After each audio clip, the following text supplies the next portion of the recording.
President Trump has said the US core strategic objectives in the war in Iran are nearing completion. In a televised address about the conflict, Mr. Trump said that the US was going to finish the job fast.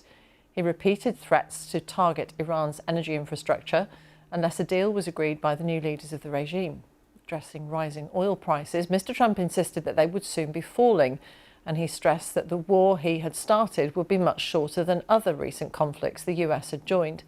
Here's our North America correspondent David Willis.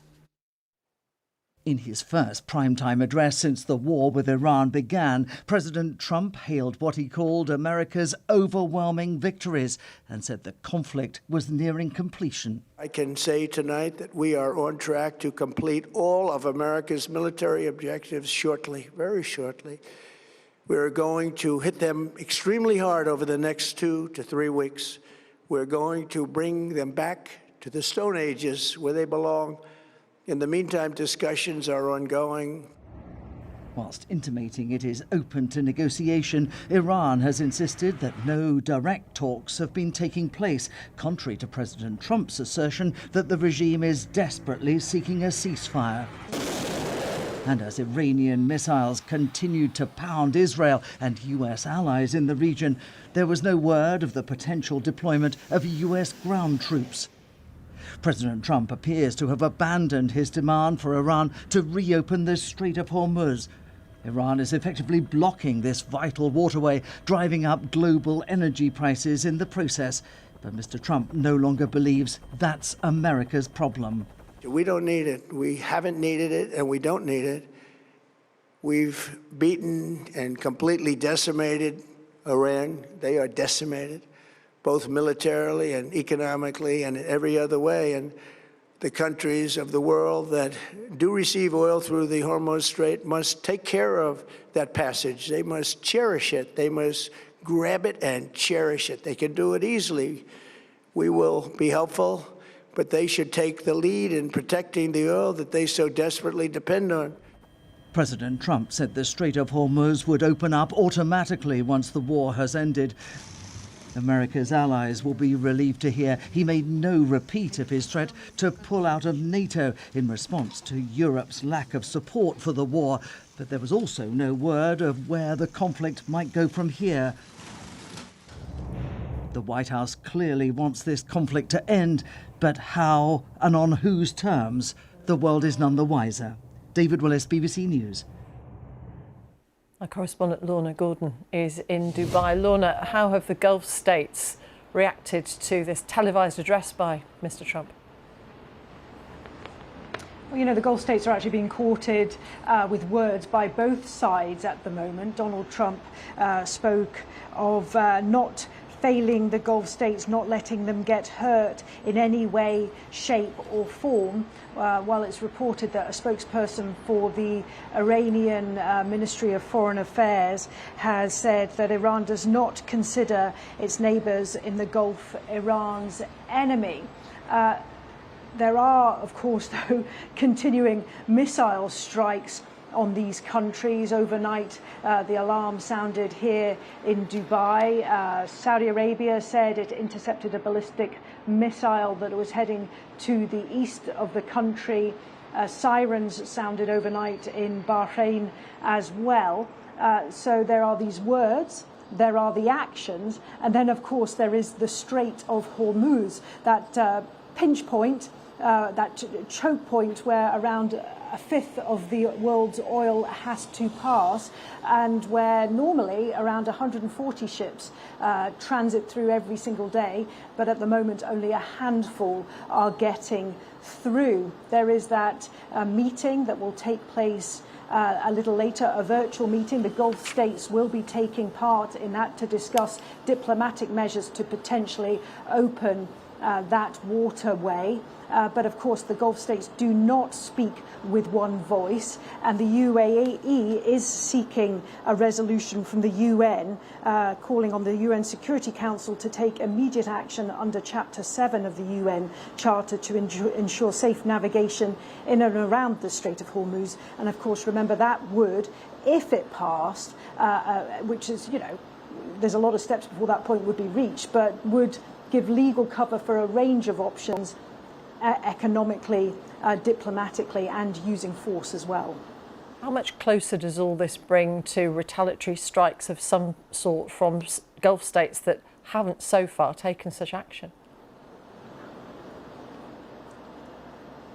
I think they want a diplomatic resolution to this crisis. It is having a deep economic impact on this region, not just on the flow of oil, which would fill the coffers of the governments here and keep the economy moving, but it's affecting the flow of liquefied natural gas.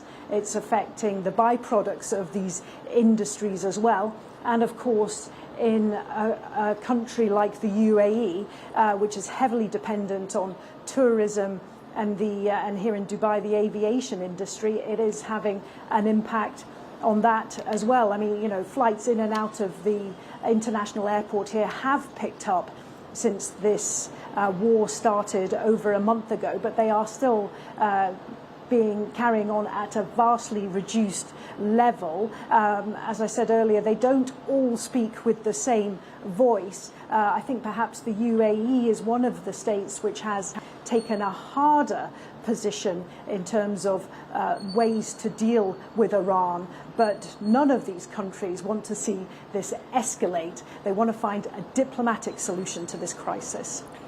Lorna, for the moment, thank you very much. Lorna Gordon in Dubai. Let's speak to Dr. Patrick Bury, conflict and security lecturer at the University of Bath and a former NATO analyst. Dr. Bury, thank you very much for joining us. What are your thoughts having heard President Trump speak on television?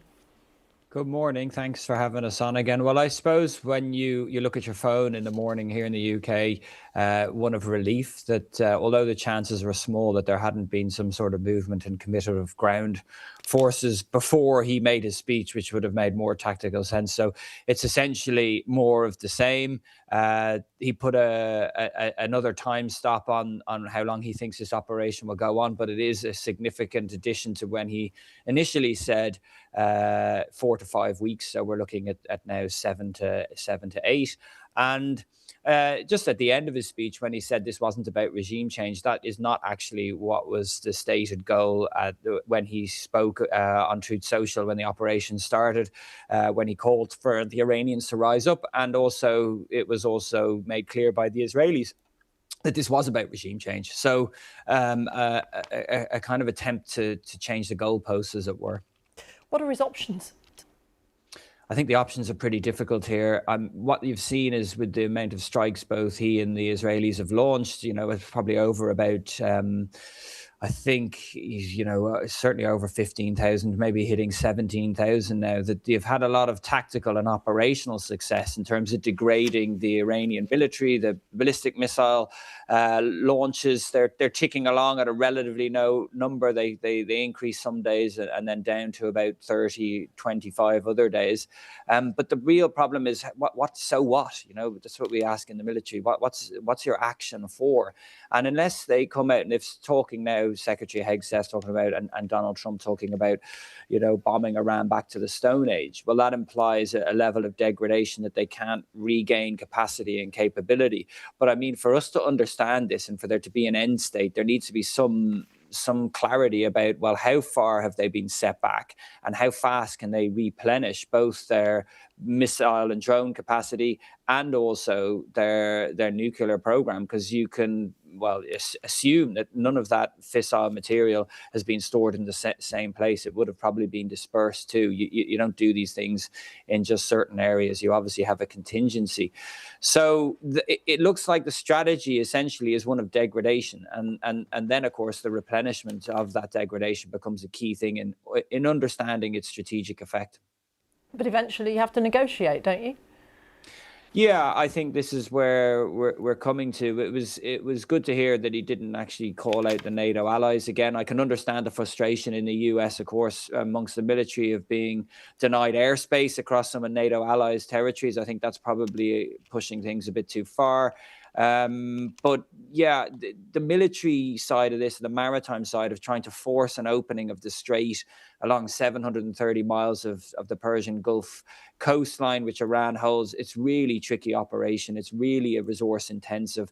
I would wonder if you can sustain it in the long term as an option, depending on the kind of threats that Iran can bring to bear over the same period. And so I think personally the easiest way to open the strait is probably through negotiations. But Iran does hold some decent cards as long as it remains capable of firing missiles and drones, especially at these slow-moving ships. Dr. Patrick Bierig, good to talk to you. Thank you very much for your time. Thank you. Let's get more on the situation in Lebanon with our correspondent Lena Sinjab, who's in Beirut. What will the Lebanese have taken from what Mr. Trump's been saying, Lena? Well, this is the situation in the south of the country, that they feel they are under a de facto situation of an occupation by the Israeli forces, and that to finish anytime soon. The Israelis made it clear they are here to stay. They are in the south to stay until they eliminate any threat coming from Hezbollah in the north, which, you know, this is like really an elastic statement, because it could last for long time. You know, the Lebanese have lived an occupation in the south in 1982 that lasted 18 years. And now there are still tens of thousands of residents, including Christian villages in the south, that are refusing to leave. They've made it clear to the government, to the Israelis, that they are here to stay. We've seen a priest, announcing that they are there to live or die. They're, eating grass if needed, because Israel cut off all the supply routes from the south to the north by bombing infrastructure and bridges. There are still hundreds of thousands who've managed to flee, but they are, scattered. Some of them are living in tents, waiting to go back home if their homes are still standing. And now they have to face a reality of an occupation that may last for long, especially in the absence of a diplomatic solution to end the war. Lena, for the moment, thank you very much. Lena Sinjab in Beirut.